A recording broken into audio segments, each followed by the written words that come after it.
Good afternoon and a very warm welcome to all of you joining us. I'm Vaishnavi Desai, Senior Assistant Editor at ETCIO, and I'm truly delighted to moderate this important conversation today, one that resonates deeply with every enterprise striving to remain resilient and relevant in an area of unpredictability. The title of today's webinar, in association with Kyndryl, is Reliability by Design, the Always On Advantage for Critical Enterprises. This is more than just a technological aspiration, it's rather a mindset shift. In a world where milliseconds can cost millions and where customer trust can be won or lost in a single outage, resilience is no longer a contingency plan, it is a design principle. Let's face it, downtime is no longer a technical glitch, it's a business risk, a reputational hazard, and a regulatory landmine.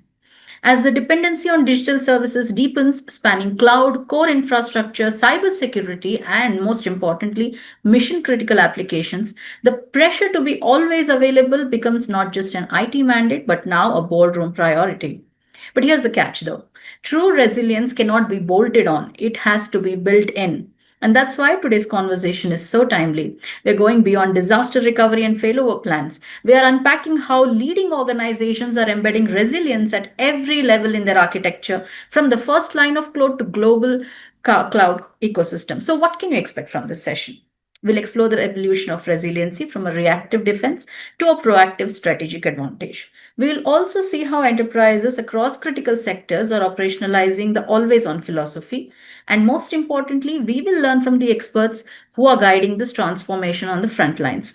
Let me now introduce our distinguished speakers who bring rich perspectives from both strategic and engineering sides of resilience. First, we have Harish Soni, a seasoned cyber resiliency professional with over 18 years of experience helping organizations architect robust and resilient environments. Known for his strategic lens, just doesn't talk about cyber resilience, he helps build it, guiding enterprises in selecting and implementing the right building blocks to ensure that resilience is woven into every layer of their systems.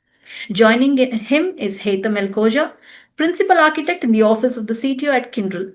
Haitham brings a global view of reliability transformation, having led the Always On Consultancy and Chaos Engineering Guild at IBM and Kyndryl.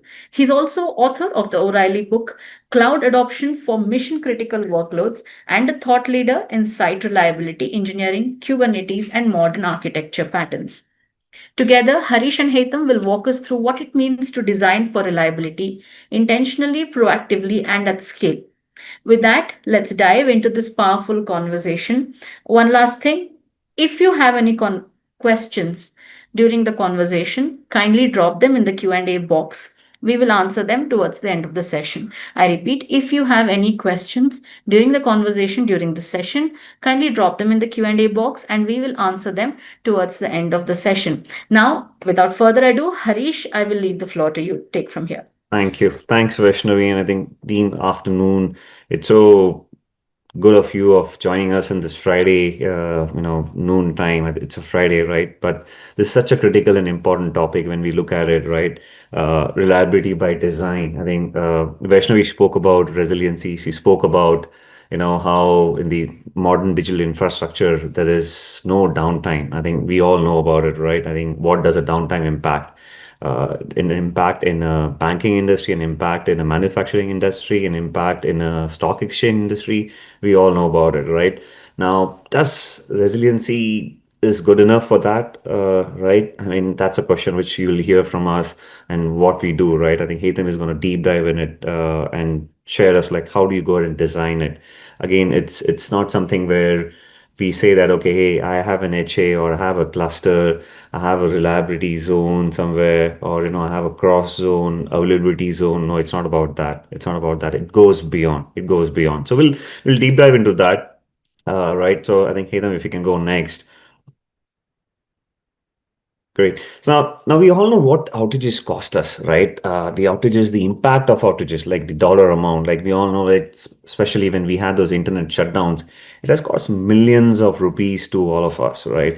The shift for users, like, okay, if a certain application is not available, right?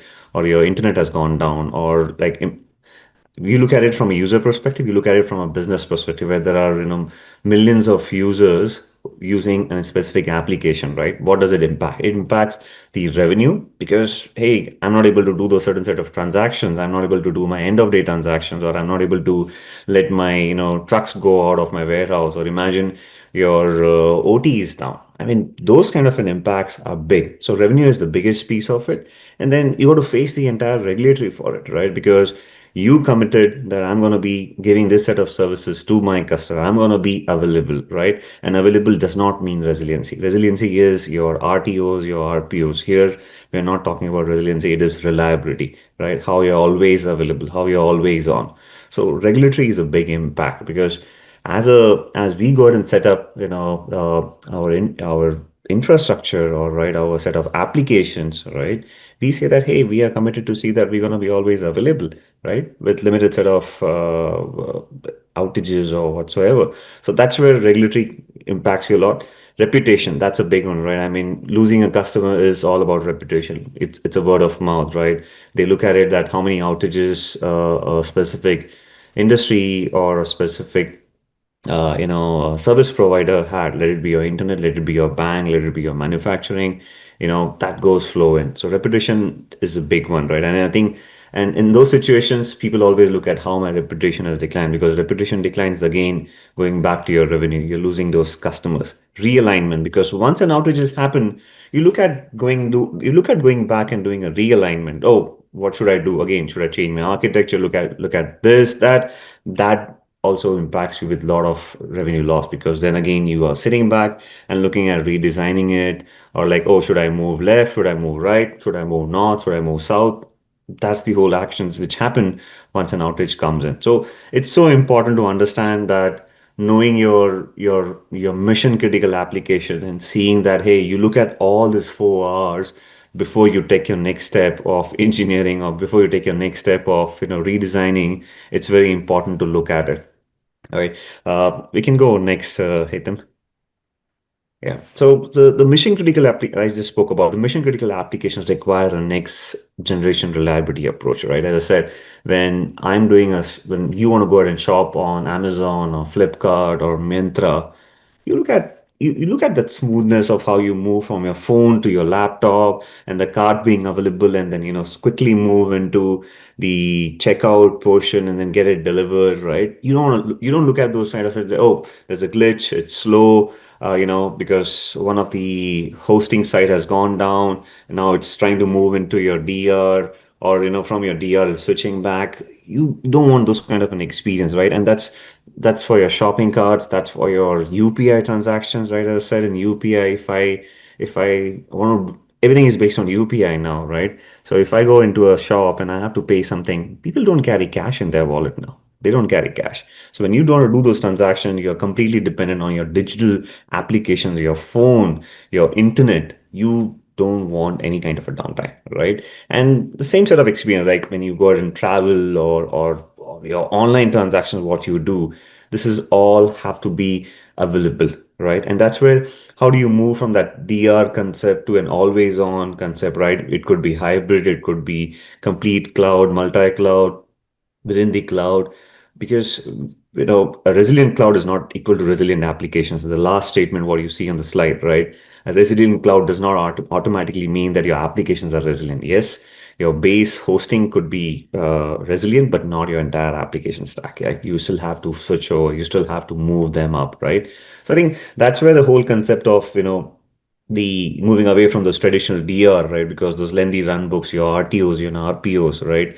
The complexity which is increasing in the productions, right? Which are prone to fail, because I think everybody is trying to modernize, everybody is trying to digitalize, and we all know the benefits of it. We all know the benefits of it, right? That how quick, people have been adapting to move away from the traditional way of solutions, to how do they modernize through the containerization, or through the microservices. And those are the trends which we see, which are required to go ahead and have and the agile approach for your set of applications, to move into, make them lightweight, no code, low code.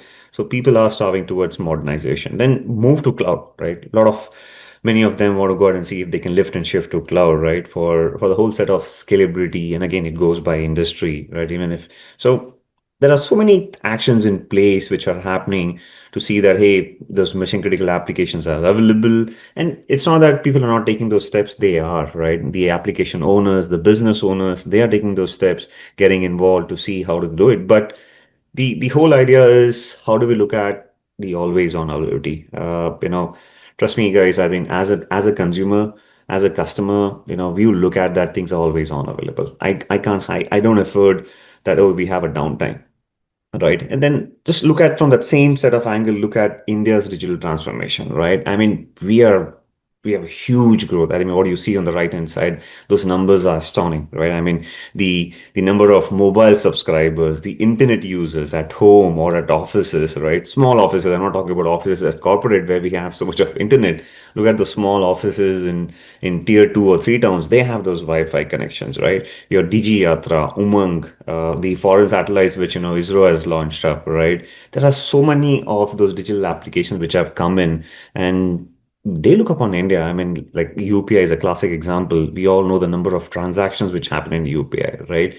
The lending platform which have been built to make things faster for us, like a loan transaction or multiple of those. Imagine, booking up a car online or a bike online. The whole shift is huge, and India's digital transformation is, what we can see all with those numbers, which helps it out, right? So this is all about the future evolving, which is happening around, right? How you want to bring in that technology lead, because you look at the volume of customers, like 1.4 billion is our population in India. Everybody wants to go ahead and tap on it, right? And they're not tapping on it with set of physical things. They're going to tap it up digitally, because if you want to go cover everybody, you have to go digital, right? And that's the whole evolving future we see. And then the 5 trillion economy is what our target to, right? I mean, you know that we can't achieve it without having a digital landscape, without modernizing our application, without building in those applications to see that they are always available. Because as I said earlier, the 4 Rs are so important in this journey of digital transformation, because if that happens, you'll just see that somebody else is taking over, right? Because there's always somebody coming up with a lightweight, coming up with a way of availability, and they're gonna go ahead and move faster. So I think that's the whole transformation or initiative what I talk about. Now I'll move to Hatham, because Hatham is going to walk us through how this thing can be achieved. How you're going to go back, take a seat, and think about it, engage the right side of people, and take it forward. So, hey, over to you, Hatham. Thanks, Harish, and hi everyone. So, indeed, look, as Harish clearly stated, we as enterprises are in a battle where we want to move towards our strategic imperatives. How can we evolve, transform, and so on and so forth. But we also want to do it in a safe manner. We want to do all of our app mods, our new projects, our new features that we're going to give for our end users in a safe manner, right? So this is very challenging, where we must design for failure. We must have a lens on when we re-architect something, or when we plan for a migration or a transformation. We need to do it for the right strategic reasons, but we want to also balancing it by ensuring that we're gonna apply and comply to the regulatory requirements, right? So, and it's all about business resilience. It's how resilient our business is, and how compliant are we gonna be in the lens of the regulator, right?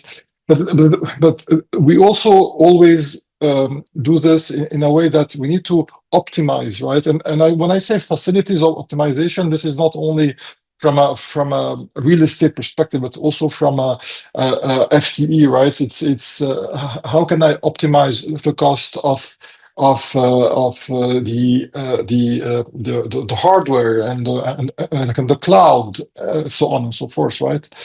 And also doing it while providing or building a platform for the future. So whether you are currently in a mode where you are planning for the next 5, 6, 7, 8 years, so on and so forth, whatever investment you're going to do at the moment needs to ensure that it's going to fit for purpose, it's going to be reliable, and it's going to be, it will help you meet your objectives. So, a quick point that I want to make before we start, and it's really important, right? Is that the misconception that, you know what, if I move my application to a resilient platform, whether it is a cloud, a bunch of hardware, that automatically means that my application is resilient. This is not true, right? And this is why most enterprises, yes, they are slow to adopt cloud. They are slow to make sure that they can trust it. But if you look at the mission critical workloads, what we call the crown jewel, a lot of them, especially in the banking world, they still remain on-prem, because everybody's still trying to understand and to come to terms and make sure that, hey, can I trust this cloud, right?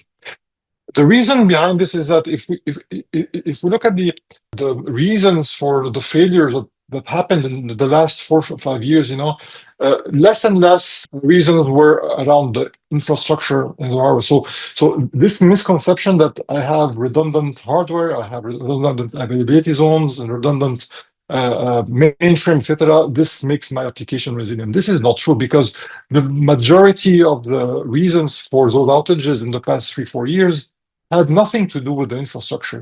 They were human failure mostly. They were configuration changes. They were upgrades, bugs on the application, so on and so forth, right? So when we talk about resiliency, we don't worry, or we should stop worrying about the resiliency of the hardware. Most hardwares or infrastructure platforms are resilient, right? But that doesn't mean that your business service, what your end user consumes, is actually resilient and reliable.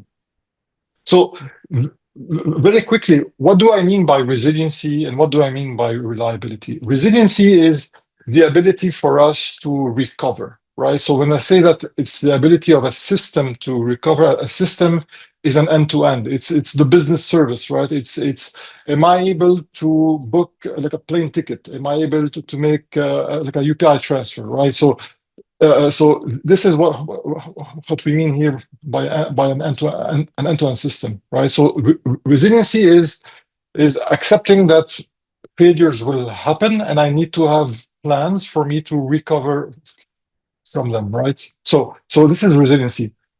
But guess what? Our end users don't they expect always on all the time, right? So for us, we need to shift into resilient capabilities that are automating our way to recover, right, and move into something we call reliability. Reliability is the ability for our business services to be dependable, right? So they are able to perform their functions all the time, even when there are failures, right? So the reliability is the capability to achieve a state of zero downtime, right, while embracing failures. So we don't, or we it's very important to understand that when we say that a service is always on, it doesn't mean that you don't have failures. It means that you need to hide them from your end users, right? It means that you need to ensure that you have other capabilities in place so that your end users are not impacted, right? And of course, this is not for everything, right? So we're not saying that your entire enterprise needs to be always on. This is unachievable. But here we're talking about your 10%, your 15%.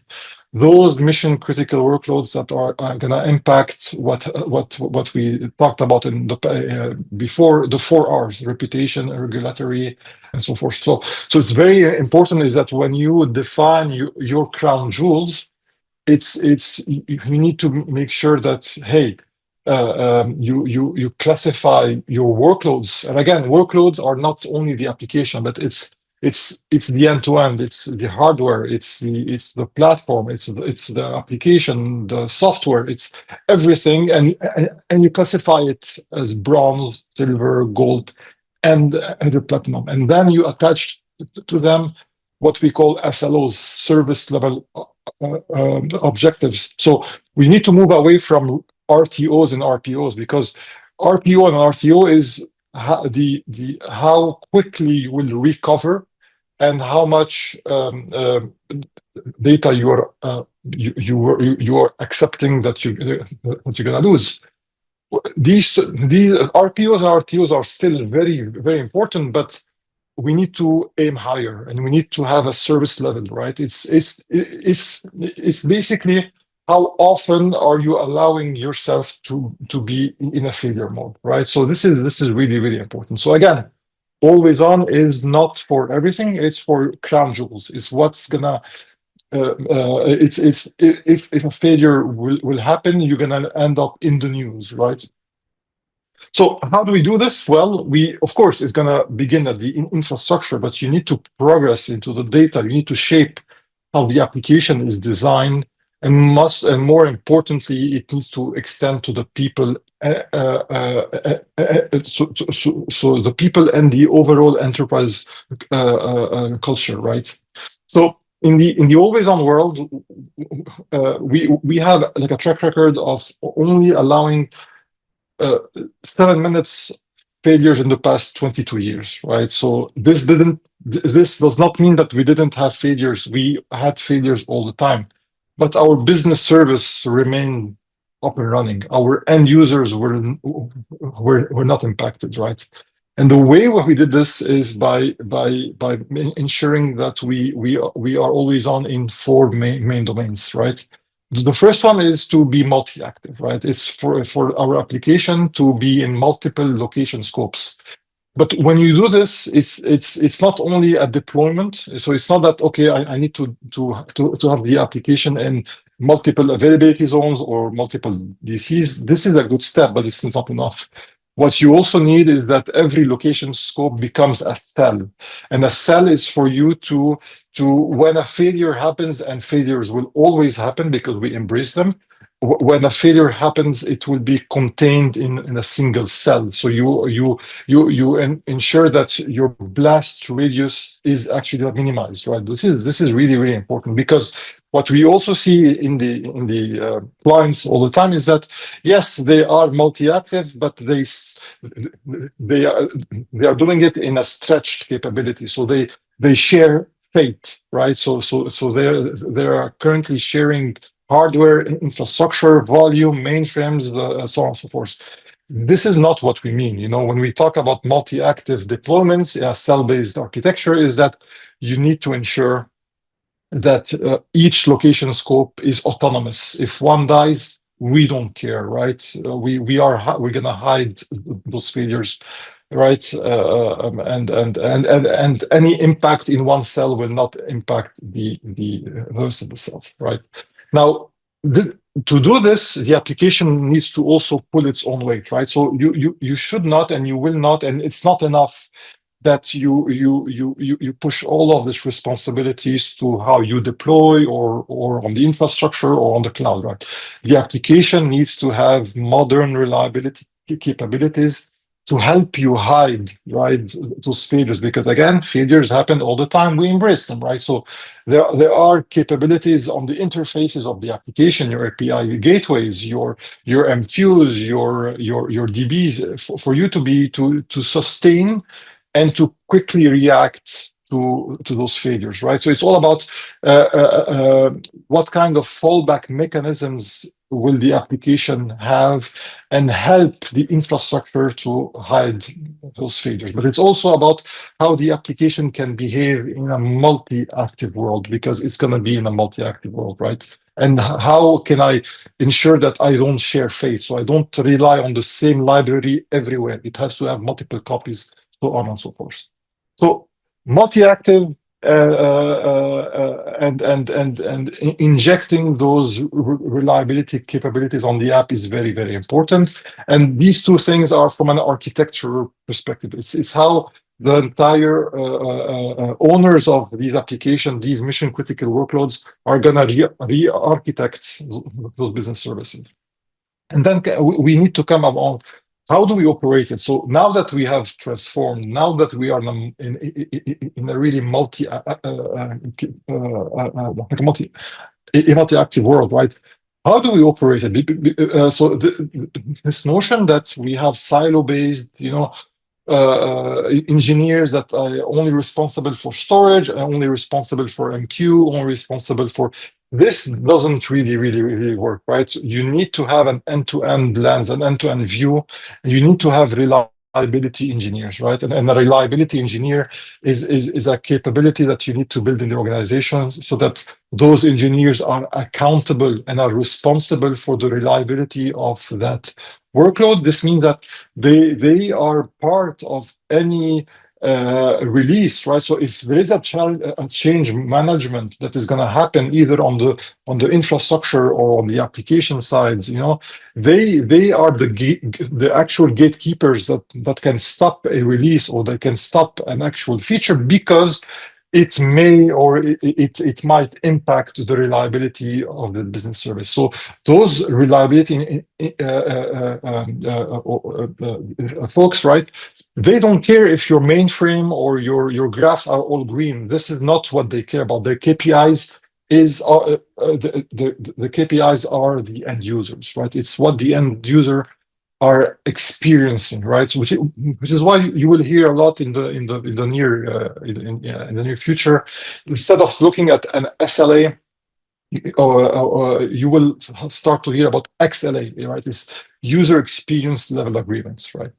Finally, we need to validate that the architecture and the way we transformed is actually working the way it is supposed to, and that our operational team, right, our SREs, our reliability engineers are reacting the way that they are supposed to, right? So, and doing this, it's all about doing something we call chaos engineering, and which is basically a model for you to provide evidence and a certain confidence that, all of the investments that you have done is actually working the right way. So this is where you are able to validate that all of the reliability capabilities that you have done on the deployment on the application, and that the SREs are behaving the way and responding the way that they are supposed to is going right. And if it's not, this is where you learn, right? So chaos engineering is a very interesting world. However, unfortunately, what we see with our clients is that they are slowly adopting chaos engineering, but they are doing it in their dev and test environment. And this is, to me, this is a big no-no, right? It's very important that you start to do it chaos engineering in production, because if you don't do it in prod, you are hoping, and hoping is not a strategy. Now, how do we, right? So again, reliability is much more important than simply redundancy. We said that we have many workloads that our clients say, I don't have time to recover, right? So to be in a reliable state, the mission critical application that we choose must mitigate what we call the 4Fs. The fires, the floods, the fools, and the fat fingers, right? So the fires are your component failures, so this is when you have like a server that failed, a disk, an application server, an MQ, these are component things that fail all of the time. Your floods are more of your things that are not really under your direct control, right? So floods, earthquakes, but also regional disruption on a cloud.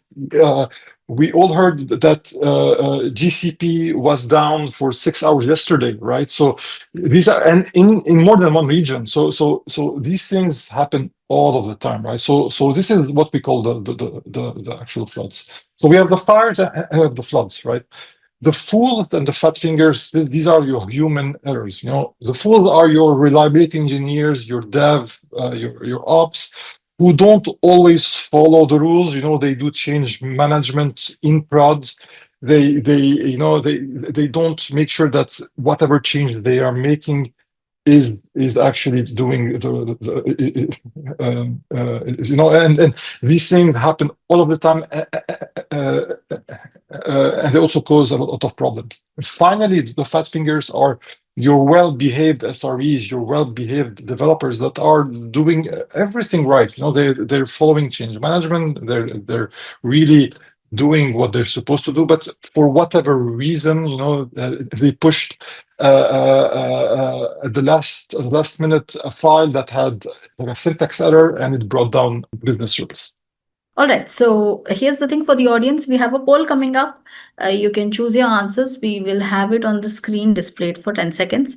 May we have the first poll, please? All right. Which of the following best describes the biggest impact of downtime for your business? Is it regulatory and compliance risk, revenue loss and SLA breaches, damage to customer trust, reputational impact, or we don't measure impact formally? That's also an option. All right, 5 options to choose from. Which of the following best describes the biggest impact of downtime for your business? We will have it for under 5 seconds. Let the audience choose. Perfect. Damage to customer trust is 54%, closely followed by revenue loss and SLA breaches, and equal amount to regulatory and compliance risk and reputational impact. So there's still 4% who don't measure impact formally. All right. So I think Haitham and Harish, you have that answer. Now let's go to the second poll before I leave the floor to Haitham. Can we have the second poll, please? What will be the biggest challenge in achieving always on operations at your organization? Repeat, what is or will be the biggest challenge in always on operations at your organization? The options are legacy infrastructure, lack of skilled resources. Is it budget constrained, siloed IT and ops team, or limited visibility or monitoring tools? What do you think will be the biggest challenge or is the biggest challenge in achieving an always on operation at your organization? We will have the poll up for another 5 minutes, post which we will see the results. And Vaishnavi, I just wanted to chime in right on this while people will Sure, submit Harish. a poll. The reason you don't see a security option because team, anything by default is secured, right? You have to do your security. It doesn't matter you have a resilient application, you have a reliable application, your security goes by default, right? Again, basis the industry, basis the regulatory. So hence you don't see security as an option here, right? Because I saw some questions in the chat as well. Security goes by default, right? You build an always on application, you build a resilient application. Security is by default. There's no change to it, right? So hope we understand that security is different from what we are talking about in this always on. Yeah. Noted. Noted. All right, may we have the results on the screen, please? Siloed IT and ops team. So that amounts to 41%. 41% says that will be the biggest challenge in achieving always on operations at the organization, followed by legacy infrastructure, which is 19%, and lack of skilled resources, budget constraints come third, and last is limited visibility of monitoring tools. So basically, siloed IT and ops team is the biggest constraint. Thank you so much for participating in this poll. Yeah. Harish, I'll leave the floor to you. No. Yeah. It's a very interesting result because indeed, in my experience doing this for a while, the hardest thing to change is always the people and how they need to get outside of their comfort zone, right? So indeed, it's extremely true. Yeah. So to continue, so how do we do this, right? So we have like a model that we created because we've been doing this for a while, and we know that every company is a bit different. So we created our own methodology to actually push and have a unified strategic view that is sponsored by the C-suite, right? Because again, this is not something that can be achieved by one team, right? It needs to have sponsored by many on the business side, because they need to understand why are we going to invest to actually achieve a state of always on for those business services, right? So the first thing that we do is that we create what we call the minimal viable enterprise, the MVE, right, or the minimal viable bank, right? It's and the MVE is the first thing, is a way for us to actually classify and based on the 4 Rs, understand which are the business services that matter to us the most, which are the ones that if they fail or they are out for a long period of time, we're going to end up on the news. It's not like a question of if. And now, as you all know, with Twitter and Facebook, and it's an Instagram and these things.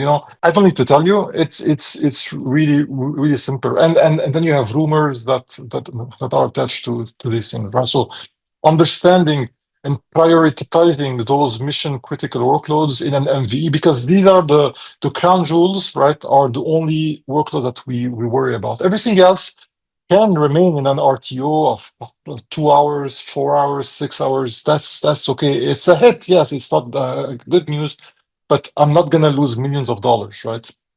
So the application reliability factory is a way for us to have enterprise lens or a singular view, right? So we remove all of the silos. We make sure that the entire world understand, okay, based on my application and landscape, which are the applications that are bronze, silver, gold, and even platinum, right? And those gold and the platinum are what we call the MVE. So so this is where we start to bring or to co-create, right, with a team of senior experts. And we look at the architecture, the topologies, what are the current deployment patterns, and what are the dependencies, right? It's important to map all of these down. And believe it or not, when we go and we do these things, we find that the documentation and the knowledge is not always accurate. Or it is not. I mean, you find a lot of inconsistencies, right? So the first thing is to have those deep dives, right? Because at the end of the day, the second phase is to create a strategy towards, okay, so where do we want to go, right? And this is where, again, it's a co-creation where we look at the priorities, the business case. Do we have a business case? Is somebody going to invest here, right?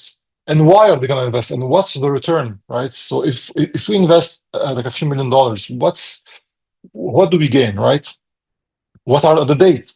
What's the approach? And then what is the overall deployment architecture, right? So this is where we start to look at what are the activities that we need to do on the application side, on the middleware, on the cloud, on the on-prem, on the mainframe, on AIX, on OpenShift, so on and so forth, right?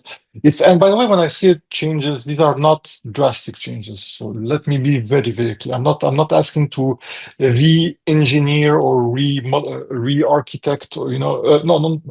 It's all about small refactoring. It's all about injecting fallback mechanisms at the layers, at the hops. But these things need to be co-created so that everybody who is gonna touch this application knows what are they doing and why are they doing it, and how the different components are gonna play, and they're gonna create some sort of a reliability harmony to make sure that my business service is gonna be in a state of zero downtime. And then comes the idea, okay, so once those plans are set, it's all about migrating towards these plans, right? It's about how do you execute, right? Who's gonna do what? Because you may want to do this when you are adopting cloud. You may want to do this as a resiliency and reliability enhancement on your current platform, and you maybe want to do this as part of I want to move from DC to the other for many reasons, right? Now, when you do this, it's very important that you draft beforehand. Now that you have done all of your changes, right, and your application adaptation, how do you test? How do you validate, right? Because again, your exec will want to be very sure that if they're going to spend millions of dollars, that this is spent in the right way, right? Finally, it's what we call the move to, right? It's all about about how you start to operationalize all of this after you have moved or transformed or even migrated into an always on state, right? First of all, you need to do it in waves because it's to actually manage. But then, right, it's how you ensure that the entire organization is aligned and they know how to operate it in a reliable way. So I'm gonna end in the next few slides. But here's my advice, right? And first of all, is how do you identify, right? So we need to start with the fundamentals. Who are we talking to, right? Who is going to be the sponsor in our organization that's going to actually be the hero, the person who's going to help to align the entire enterprise towards this goal, right? If we're going to do an app mod or a transformation just for the sake of doing it, an app mod or transformation, you might not gain, it might not work. But if you push the entire teams to co-create and to have like a fundamental goal that we need to transform because we want to be reliable, this is it's an easier goal to attain, and you're gonna achieve or you will receive much more sponsorship, right? So this is very well, one important thing is to also attach to this direct revenue loss impact, so on and so forth, right? So it's an easier discussion to say that, hey, my business service is generating $1 million every 2 hours, whatever, right? Or if it is down for 1 hour, that's the cost, that's the impact, right? And that's your direct impact. Of course, there's going to be future reputational impact, etc., etc., etc., right? But execs they want numbers, right? So this is very key. And then you also have to ensure that we are focusing on being in a state of reliability. Recovery is very important, but again, in 2025, this is not enough. We all see it, we all know it, right? We are so dependent on online services for everything. If I'm not able to book a ticket for a flight now, it's going to impact me in many ways, right? So this is very important. Ask yourself, do you have time to recover those workloads? Yes or no? If the answer is yes, then you're doing a good job, right? So that's great. But if you feel that you have some workloads that no, I don't have time to actually, because I'm going to be in an impactful state, then the answer is yes, right? And then of course it's all about balancing your strategic imperatives. If you are currently in an app mod or an overall application transformation or moving to a cloud, attaching the state of reliability will help you. It's gonna highlight where you need to do the changes, where you need to do these investments, right?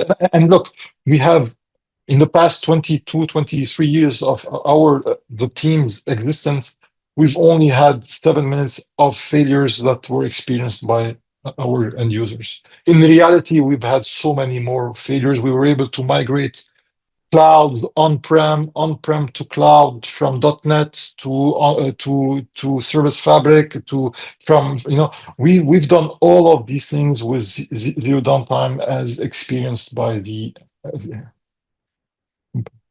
end user. Finally, I invite you all to go to the link kyndryl.biz/alwaysonbook. We have a small report, it's 45 to 50 pages, that goes deeper into everything that I mentioned. It really goes into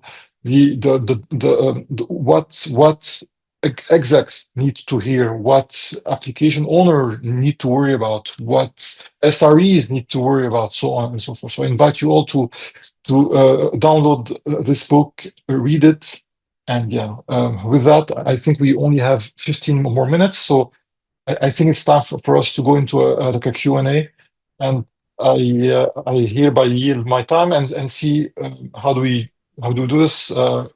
Do we read from the chat or what? I'll navigate the same. Yes, thank Thank you you, very Harish. much. Thank you for your insights. And Harish, thank you for your insights as well. We have a couple more poll questions coming up, and then I'll leave the floor to Harish. Can we have the third poll, please? Is the organization building an always on strategy for business critical applications? If yes, who is driving it? Is it led by CIO? Is it led by CTO? Is it led by IT operations or infrastructure head? Or is it a joint responsibility across teams?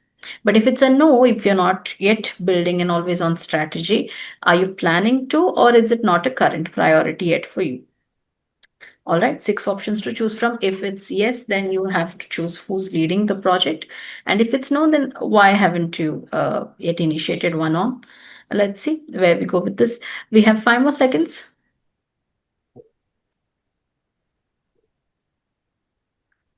All right, can we have the results on the screen, please?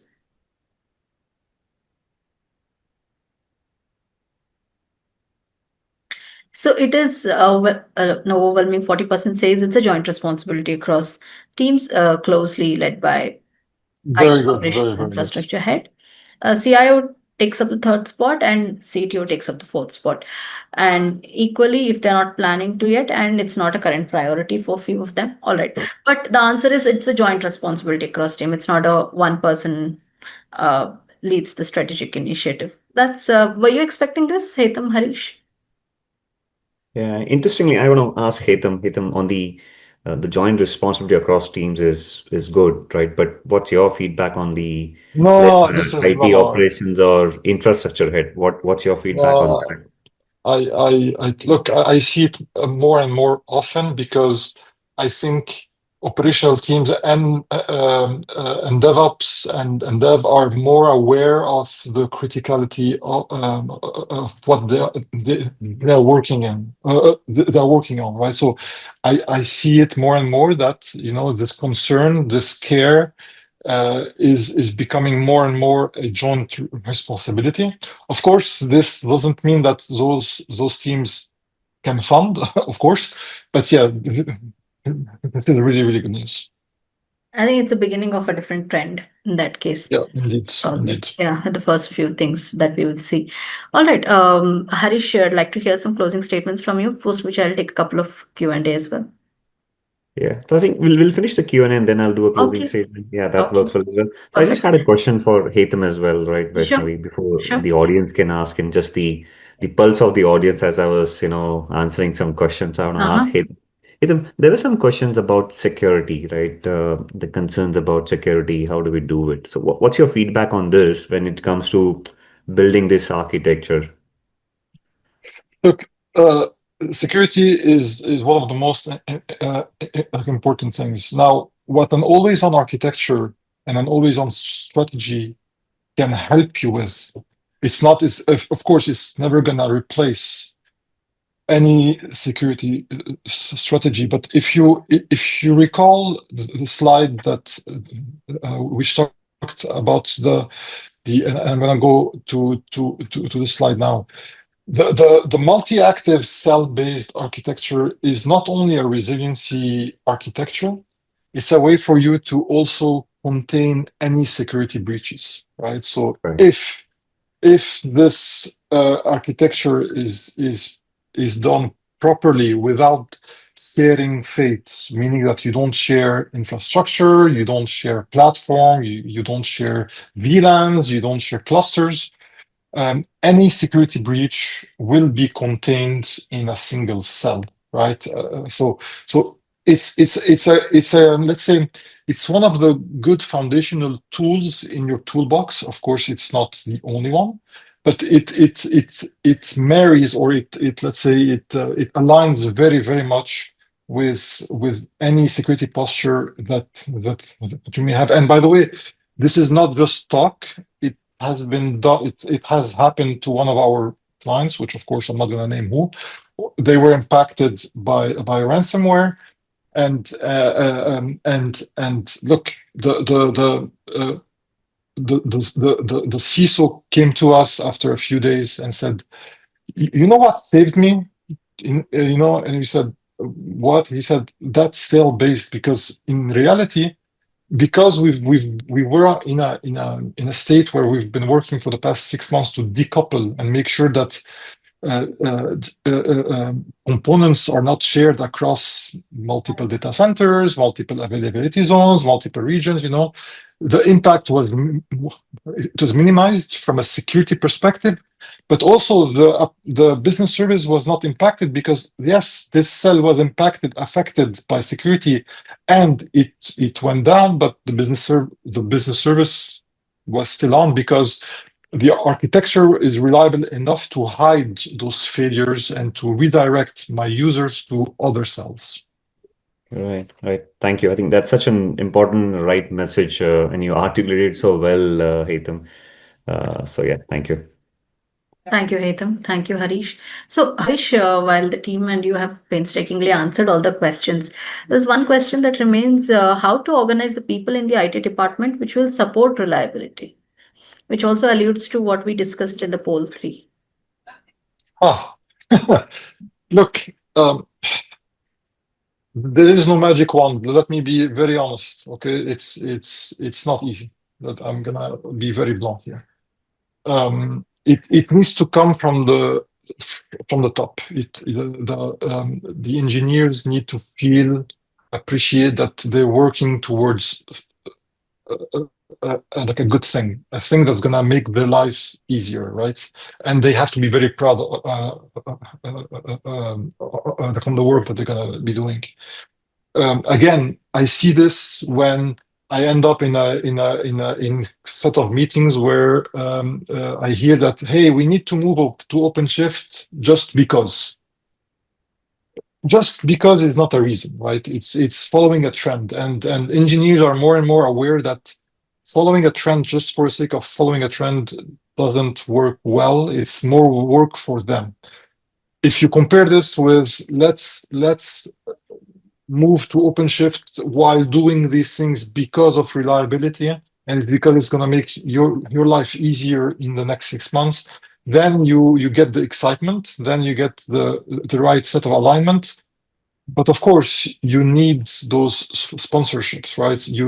Everybody needs to be in a mode of co-creation, right? Because everybody sees things differently. So everybody needs to come and in a single whiteboard and help in designing the architecture of the future. Because the most important thing that everybody that is which actually will build this is what we call design for failure. When you whiteboard the future state, you need to think of how things will fail, and the developers will provide you a lot of answers, operational teams will provide you a lot of answers, storage people will provide you a lot of answers, so on and so forth. And if you are in a state of co-creation and the developer now understand the limitations of the infrastructure and the infrastructure understand what the application wants to consume, this is how you are able to build what we call T-shaped people, right? So it's how you actually start to break those silos. Gotcha. Perfect. Thank you, Hetam. Thank you, Harish. Harish, I'll leave the floor to you. Gotcha. No, I think Vaishnavi and the participants on the call as well. I mean, Hatham explained and said as well, there's no magic wand to it, right? There's no magic wand. This is a factory action where you go out and start doing discovery, post-discovery, right? You look at that transformation and how you're going to do it. And when we talk about transformation, you look at all the pillars, all the components, your IT, your security, your even right, your network, a single cable as well, right? Because when you look at an always on application or an always on architecture, it's just like, okay, my servers are an HA, so I'm always on, as I said a message earlier. No, what if my storage plug gets pulled out, right? What if a server or a network or an application would crash, right? It goes around that entire transformation and discovery process, which helps you identify, and then you go ahead and start with migration and you move towards building up the always on architecture, right? It's like you think about it, right? When you go and take that message back to your board, which Haitham was highlighting in one of his slides, 7 minutes of downtime in 20 years. I mean, that says a lot. That says a lot, right? I mean, it says that, hey, 7 minutes in 20 years is a very big thing, right? Definitely, as it's not a magic wand. You got to go through that journey and build it. So at Kyndryl, we have the expertise and experts doing this, right? I mean, when Hitam was sharing those slides with those customer names, we have done it across banking, we have done it across insurance, stock, we have done it for manufacturing, right? Because we need those applications to be available. Always on is for your mission critical. You can't do it for your your gold or your bronze application. It's for your mission critical platinum application. Then every organization has that, right? When we talk about this all cyber incidents, they first look at is, hey, I want to recover this 2 or 3 or 4 applications. Those are my mission critical. Those are my platinum applications, which will save me from those 4 hours, right? That's important. So we at Kyndryl are experts in doing this, and over like that says it, with 20 years we have been doing this for our customers, and we will really like to engage team to each of those participants, write the messages, do engage us, even if not for just a cup of tea, where me and Hitam can come back and again have a discussion and identify your workloads. Just have a discussion around it, see how we can help you, or doesn't matter, right? A quick chat is always good as well. So I think that's the call to action for me, Vaishnavi. Hitam, you want to add anything on the call to action for the team? No? This was really good, Harish. Thank you very Yeah. much for your message. Thank you. Perfect. Great, great. Yeah, I think that's the message from us. So back to you, Vaishnavi. Thank you, Harish. Thank you, Haitham. So do take them up on the offer, schedule your sessions and get all the right information on how to be always on and how to actually build a mindset in the organization, because this is more than just a technological aspiration. Right. This is a mindset which will help you scale, and the time to scale is right now. The world as we know it will look completely different in the next 5 years, not even the next decade. We're speaking about, you never know, it might just we are just one update away. But if you want to be always on, always available, do take up on Harish and Haitham's offer to schedule a session. That might be more useful. That might just win you the tech war. And with that, I would like to thank Haitham, Harish, and the entire Kyndryl and ETCIO team for taking the time out, giving us this insight, and for helping us facilitate this session. And thank you to our lovely audience for staying with us on this journey. With this, we come to an end to the session and hope to see you soon in a similar session. Thank you.